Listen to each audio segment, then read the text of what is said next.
Abra comigo, por favor, sua Bíblia, no último livro da Bíblia, Apocalipse, capítulo de número 5. Nós vamos ler a partir do versículo 1. Vi na mão direita daquele que estava sentado no trono um livro em forma de rolo, escrito por dentro e por fora, selado com 7 selos. Vi também um anjo forte que proclamava com voz forte: quem é digno de quebrar os selos e abrir o livro? Ora, nem no céu, nem sobre a terra, nem debaixo da terra, ninguém podia abrir o livro, nem mesmo olhar para ele. E eu chorava muito, porque ninguém foi achado digno de abrir o livro, nem mesmo de olhar para ele. Então um dos anciãos me disse: não chore, eis que o leão da tribo de Judá, a raiz de Davi, venceu para quebrar os 7 selos e abrir o livro. Então vi, no meio do trono e dos 4 seres viventes, e entre os anciãos em pé, um cordeiro, que parecia que tinha sido morto. Ele tinha 7 chifres, bem como 7 olhos, que são os 7 Espíritos de Deus enviados por toda a terra. Depois de 430 anos, Deus interviu na história do povo de Israel. Depois de 430 anos de escravidão no Egito, Deus envia um libertador, envia Moisés para que libertasse o povo de Israel. E Moisés, ele tem uma palavra clara a Faraó, e ele tem uma missão clara da parte de Deus. Ele diz a Faraó: diga, assim diz o Deus dos Hebreus, deixa o meu povo ir, para que me celebre uma festa no deserto. E a Bíblia fala que Faraó endureceu seu coração, e não permitiu que o povo de Israel saísse do Egito, e fosse por caminho de 3 dias celebrar uma festa ao Senhor. Então Deus envia sobre o Egito 9 pragas. Ele envia a praga das moscas, a praga das rãs, dos piolhos. Ele faz com que o rio Nilo fosse transformado em sangue. Essas 9 pragas, elas julgam os deuses do Egito. Mas depois de 9 pragas, o coração de Faraó ainda está duro. O coração de Faraó ainda está endurecido e não deixa o povo ir. Então Deus fala com Moisés: Moisés, eu vou dar uma 10ª praga, e que Faraó, ele não apenas permitirá que vocês saiam do Egito, mas vocês serão expulsos do Egito por essa 10ª praga, que será a morte dos primogênitos. Mas antes do envio da 10ª praga, Deus dá uma ordem clara a todas as famílias do povo de Israel. No 10º dia do 1º mês, do chamado mês de Nissan, cada família deveria tomar um cordeiro. Esse cordeiro tinha que ser macho, de 1 ano e sem defeito. E esta família deveria ficar com o cordeiro dentro da sua casa, do dia 10º ao dia 14º deste mês. Quando no dia 14º, o cordeiro deveria ser morto, e o sangue daquele cordeiro seria espalhado nos umbrais da porta, e a família, ela assaria e comeria o cordeiro naquela noite, para que o anjo destruidor, ao passar à meia-noite, quando visse o sangue do cordeiro no umbral daquela porta, ele não entraria naquela casa e não mataria o primogênito daquela família. Quando o povo de Israel estava comendo aquele cordeiro, aquele animal seria o substituto daquela família. O cordeiro teria sido morto para que nenhum membro daquela família pudesse ser morto. Paulo escreve em 1 Coríntios, capítulo 5, versículo 7, que Cristo é o nosso Cordeiro Pascal. Ele foi morto para que nós não fôssemos mortos. Ele foi morto para que nós experimentássemos vida. Ainda no Evangelho de João, capítulo 10, versículo 18, Cristo diz: ninguém toma a minha vida, eu voluntariamente a dou. Se nós perguntássemos a um cordeiro, se nós voltássemos para o tempo do Êxodo, e perguntássemos a um cordeiro: você quer morrer por aquela família? Você quer morrer por essa família? Com certeza o cordeiro diria: não. O cordeiro diria que não. Mas o nosso Cordeiro Pascal, aquele que foi imolado em nosso lugar, aquele que foi morto, aquele que deu a sua vida em nosso lugar, ele se ofereceu. Mas por que ele fez isso? Quando ele se entrega, entenda isso, quando ele se entrega, havia uma tradição na Páscoa, que um prisioneiro deveria ser solto a pedido do povo. Então Pilatos, ele apresenta um homem que foi preso por uma revolta e por um homicídio. E na sua Bíblia, em Lucas capítulo 23, versículo 18, diz que o nome daquele homem é Barrabás. Mas isso é um aportuguesamento do nome hebraico Bar-Abas. Bar é um prefixo hebraico que significa filho. Então, Bar-Abás significa filho do pai, filho de um papai. Então veja, havia duas escolhas: Jesus ou Bar-Abás. Havia a cruz ou a liberdade, a morte ou a vida. O primeiro homem que foi liberto por causa da morte de Jesus, o primeiro homem que foi salvo pela morte de Jesus, foi aquele cujo nome significa filho do Pai. É por isso que Jesus se entregou, o Cordeiro se entregou para gerar filhos para Deus, para formar uma família para o Pai. Assim como o Cordeiro deveria ser suficiente para uma família, assim Cristo é suficiente para formar a família de Deus.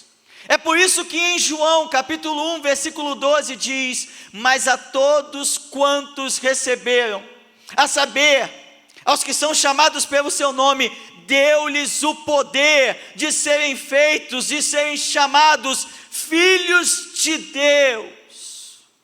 Se você crê no nome de Jesus, se você já o recebeu, se já o confessou como seu Senhor, se você já tomou posse do sacrifício de Jesus na cruz, você é um membro da família dele. O sangue dele que te purifica de todo pecado, o sangue dele que te lava de todo pecado, ele é suficiente para te introduzir na família de Deus. Quando ele foi crucificado, havia uma sentença na sua cabeça, havia uma sentença acima da sua cabeça.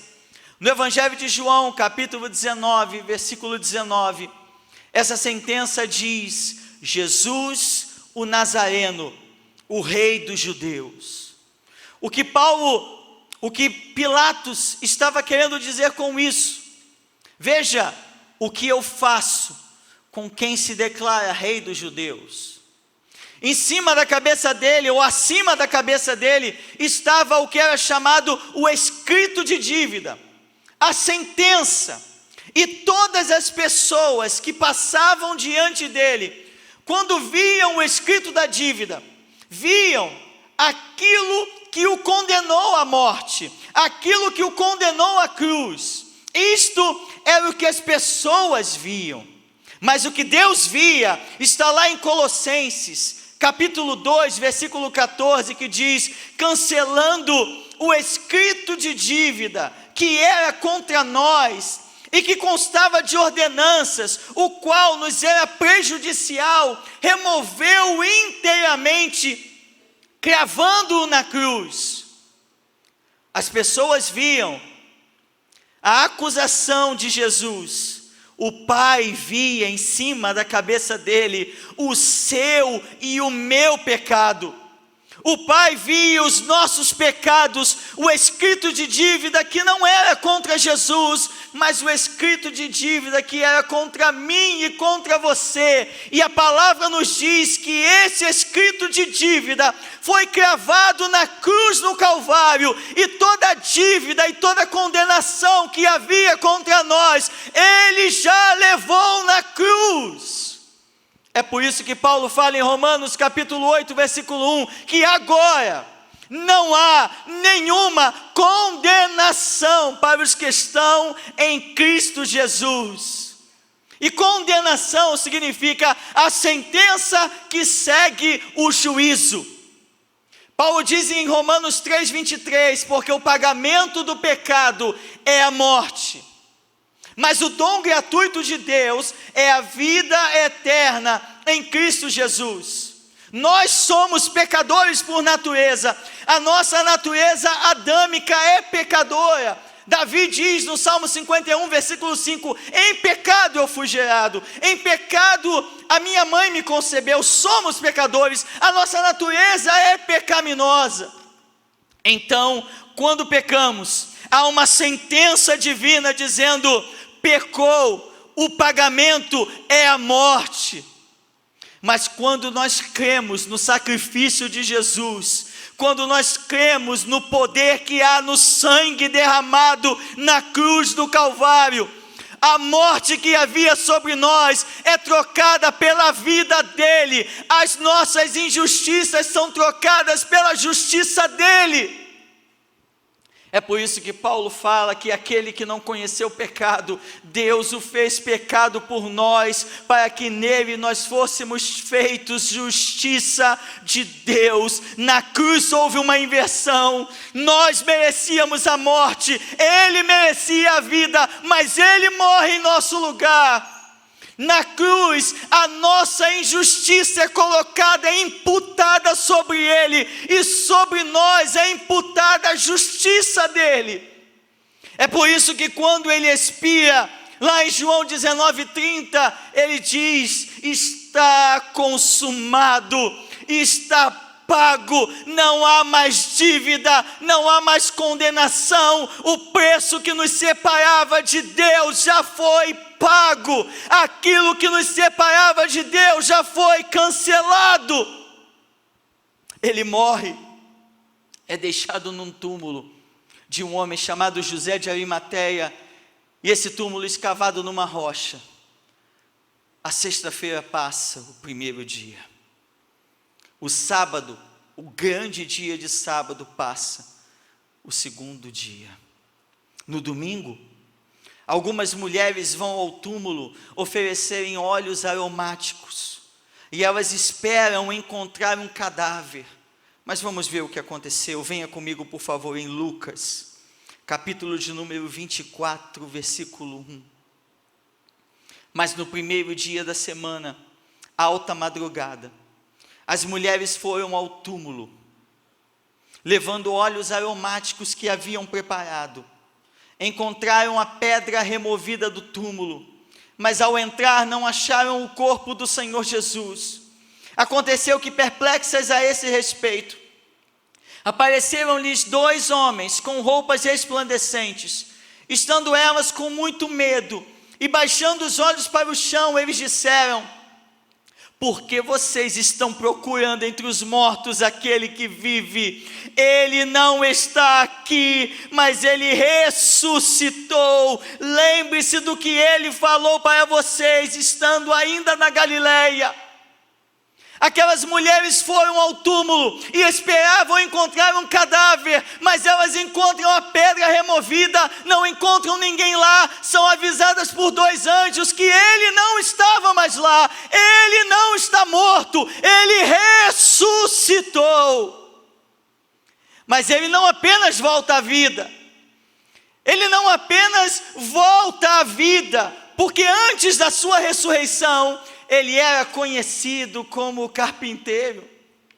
ele era conhecido como filho de José, ele era conhecido como o profeta de Nazaré da Galileia, mas quando ele ressuscita, Mateus 28:18, ele diz: toda autoridade me foi dada nos céus e na terra. Paulo concorda com isso em Filipenses capítulo 2, versículo 9, quando ele diz: pelo que também Deus o exaltou soberanamente, e lhe deu um nome que está acima de todo nome, para que diante do nome de Jesus se dobre todo o joelho dos que estão nos céus, na terra e debaixo da terra, e toda língua confesse que Jesus Cristo é o Senhor, para a glória de Deus Pai. Ele não apenas volta à vida depois de ressuscitado, mas ele ressuscita acima de todo principado, acima de toda autoridade, acima de todo nome que se possa referir, não apenas nesse século, mas no vindouro, e diante do nome dele, todo joelho vai se dobrar, toda língua vai confessar que ele é o Senhor, para a glória de Deus Pai. O discípulo mais íntimo de Jesus, João, passou 3 anos e meio com o mestre. Ele se reclinava sobre o peito de Jesus, ele comia com Jesus, ele dormia onde Jesus estava dormindo, ele viu milagres, poder, prodígios, sinais, ele ouviu as palavras do mestre, ele estava lá quando o mestre foi crucificado. Ele viu o mestre ressuscitado, mas anos depois, quando João estava preso numa ilha chamada Ilha de Patmos, por causa do testemunho da palavra, ele é arrebatado no dia do Senhor, e ele tem uma visão, não mais do seu amigo Jesus. Veja isso comigo, por favor, em Apocalipse capítulo 1, versículo 9, quando ele diz: eu, João, irmão e companheiro de vocês na tribulação, no reino e na perseverança em Jesus, estava na ilha chamada Patmos por causa da palavra de Deus e do testemunho de Jesus. Achei-me no Espírito no dia do Senhor, e ouvi atrás de mim uma voz forte como de trombeta, dizendo: escreva num livro o que você vê, e mande-o às 7 igrejas: Éfeso, Esmirna, Pérgamo, Tiatira, Sardes, Filadélfia e Laodiceia. Voltei-me para ver quem falava comigo, e ao me voltar, vi 7 candelabros de ouro, e no meio dos candelabros um semelhante a um filho de homem, com vestes talares e cingidos à altura do peito, com um cinto de ouro. A cabeça e os cabelos dele eram brancos como alva lã, como neve. Os olhos eram como chamas de fogo, os seus pés eram semelhantes ao bronze polido, como que refinado numa fornalha. A voz era como o som de muitas águas. Na sua mão direita ele tinha 7 estrelas, e da sua boca saía uma afiada espada de 2 gumes. O seu rosto brilhava como o sol na sua força. Ao vê-lo, caí aos seus pés como morto. Porém ele pôs sobre mim a mão direita, dizendo: não tenha medo, eu sou o primeiro e o último, e aquele que vive. Estive morto, mas eis que estou vivo para todo sempre, e tenho as chaves da morte e do inferno. João viu aquele que tinha todo o poder, aquele que tinha autoridade sobre morte e vida, sobre os céus, terra e inferno. Ele vê aquele que estava vivo, que está vivo para sempre. É por isso que no texto que nós lemos no início, lá em Apocalipse, capítulo de número 5, do 1 ao 6, a Bíblia diz que o Cordeiro está no meio do trono, dos 4 seres viventes e dos 24 anciãos. O Cordeiro está no centro do universo. O lugar mais importante do mundo é o Monte Calvário. O evento mais importante é a morte e a ressurreição de Cristo. Deus está no meio do universo, Cristo está no meio do universo. É por isso que nós vemos hoje tantos querendo deturpar o Evangelho, tirando a centralidade da cruz, tirando o Evangelho da cruz. Mas não Nós fomos salvos pelo sangue derramado na cruz, nós fomos libertos pelo sangue derramado na cruz, fomos ressuscitados em Cristo pelo sangue derramado na cruz. Depois de ressuscitado, a Bíblia diz que ele passa 40 dias com os seus discípulos, falando das coisas do reino de Deus. E quando ele está falando com os seus discípulos, lá em Atos capítulo 1, versículo 4, e ele dá uma ordem: fiquem na cidade de Jerusalém, até que do alto vocês sejam revestidos de poder. Porque João batizou com água, mas vós sereis batizados com o Espírito Santo, não muitos depois desses dias. Ele faz uma promessa aos seus discípulos do batismo com o Espírito Santo, mas antes ele já havia falado: eu não vos deixarei órfãos, eu voltarei para vós, eu enviarei a vós o outro Consolador, aquele que é diferente de mim, mas igual a mim em natureza. Ele faz com que o Espírito Santo venha, ele é aquele que envia o Espírito. A sua obra não terminou quando ele ressuscitou, a sua obra não terminou quando ele voltou ao Pai, a sua obra continua quando ele envia do seu Espírito sobre nós. A sua obra continua quando ele nos capacita com o seu Espírito, quando ele nos habilita com o mesmo Espírito que o habilitou a fazer aquilo que ele fez, a andar como ele andou, a viver como ele viveu. 50 dias passam entre a sua ressurreição e uma festa judaica chamada Pentecostes. E no dia de Pentecostes, em Atos capítulo 2, a partir do versículo 1, diz assim: ao cumprir-se o dia de Pentecostes, estavam todos reunidos no mesmo lugar, quando de repente veio do céu um som como de um vento impetuoso, e encheu toda a casa onde estavam sentados, e apareceram distribuídas entre eles línguas como de fogo, as quais pousaram sobre cada um deles. Todos ficaram cheios do Espírito Santo e começaram a falar em outras línguas, segundo o Espírito lhes concedia que falassem. Ele envia do seu Espírito, e veja, todos aqueles quase 120 pessoas foram cheias do Espírito Santo. Deus não tem privilegiados, Deus não tem crentes de primeira e de segunda categoria, não. A vontade do Senhor hoje para a sua igreja, para você que está aí me assistindo, é que você seja completamente cheio do Espírito Santo. A vontade do Senhor é que você seja completamente dominado pelo Espírito. Mas Paulo nos diz em Efésios capítulo 5, versículo 18: não vos embriaguem com vinho em que há contenda, mas permitam-se que o Espírito os encha.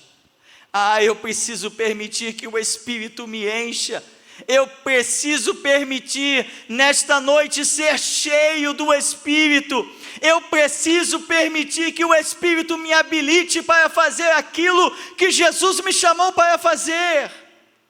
Então faça comigo essa oração nessa noite: Espírito Santo, eu me rendo. Espírito Santo, eu me rendo à tua presença. Espírito Santo, eu me rendo à tua habitação. Eu me rendo à tua ação na minha vida. Pode fazer o que o Senhor quiser, pode tirar coisas do lugar, pode colocar coisas, pode mexer, mas o desejo do meu coração é ser cheio do Espírito.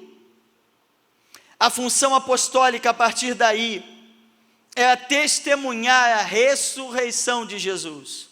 Aqueles homens foram chamados para testemunhar a ressurreição de Jesus. E a nossa função, a sua função também é essa: testemunhar a ressurreição de Jesus. Ainda que nós não sejamos testemunhas oculares como aqueles homens foram.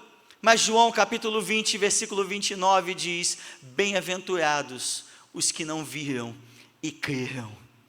Nós não vimos a ressurreição, nós não somos testemunhas oculares, mas nós somos bem-aventurados porque não vimos, mas nós cremos. Deus nos chama. Deus te chama para não apenas celebrar a Páscoa neste dia. Deus te chama não apenas para dizer Ele ressuscitou, para se alegrar na sua casa com a sua família, porque o Cordeiro ressuscitou, mas que você seja uma testemunha da ressurreição de Jesus. Agora, como nós podemos testemunhar a ressurreição de Jesus? Como nós podemos ser testemunhas? Como nós podemos falar da ressurreição de Jesus? Só há um jeito, e está em Efésios capítulo 2, versículo 4. Acompanhe comigo, por favor. Efésios 2, 4 diz assim: mas Deus, sendo rico em misericórdia, pelo muito amor com que nos amou, estando nós mortos em nossas transgressões, nos deu vida juntamente com Cristo. Pela graça vocês são salvos. E juntamente com Ele nos ressuscitou, e com Ele nos fez assentar nas regiões celestiais, em Cristo Jesus. Paulo diz no versículo 1 deste capítulo 2 de Efésios, que nós estávamos mortos em delitos e em pecados, mas a palavra nos diz que nós fomos ressuscitados com Cristo. Na mente de Deus, na visão de Deus, quando Ele morreu, nós também morremos, mas quando Ele ressuscitou, nós também ressuscitamos para a glória de Deus Pai. Então, como dar testemunho da ressurreição de Jesus? Através da nossa própria ressurreição. Nós precisamos dar testemunho da nossa ressurreição, porque a nossa ressurreição testifica da ressurreição de Jesus. O mesmo Espírito que ressuscitou a Cristo, também me ressuscitou juntamente com Ele.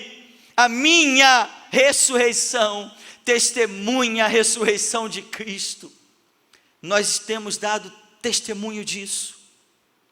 Nós temos dado testemunho de novidade de vida em Cristo. Ou nós temos celebrado a Páscoa, nós temos vivido uma vida religiosa apenas para cumprimento de uma agenda. Nós temos dito Cristo morreu e ressuscitou, e celebramos isso apenas de forma automática e de forma mecânica. O Espírito está falando conosco que nós precisamos testemunhar. Nós testemunhamos a ressurreição de Cristo na nossa escola, no nosso trabalho, na nossa família, entre os nossos familiares, quando nós somos ressuscitados por Ele e experimentamos novidade de vida. Experimentamos o ser uma nova criatura.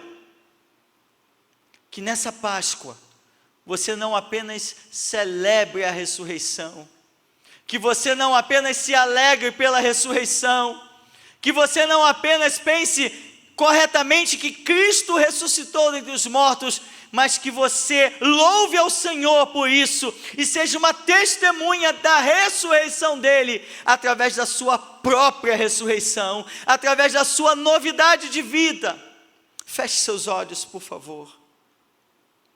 Feche seus olhos se você puder, aí onde você estiver. Senhor, nós te glorificamos, nós te bendizemos, nós te exaltamos. Celebramos o teu nome, Senhor. Glorificamos o teu nome pela ressurreição do teu Filho. Celebramos o teu nome porque a nossa esperança está viva. Celebramos o teu nome, Senhor, porque temos esperança. Que da mesma forma que o Senhor ressuscitou, nós fomos ressuscitados por Cristo. Então, em nome de Jesus, nós te pedimos, Senhor, habilita-nos com o mesmo Espírito que habilitou Jesus, encha-nos com o mesmo Espírito que encheu Jesus, para que nós possamos dar testemunho da ressurreição dele através da nossa ressurreição, que nós possamos dar testemunho do poder dele através do poder do teu Espírito sobre a nossa vida. Enche a casa dos teus filhos, enche o coração dos teus filhos, Pai, por favor, em nome de Jesus, amém.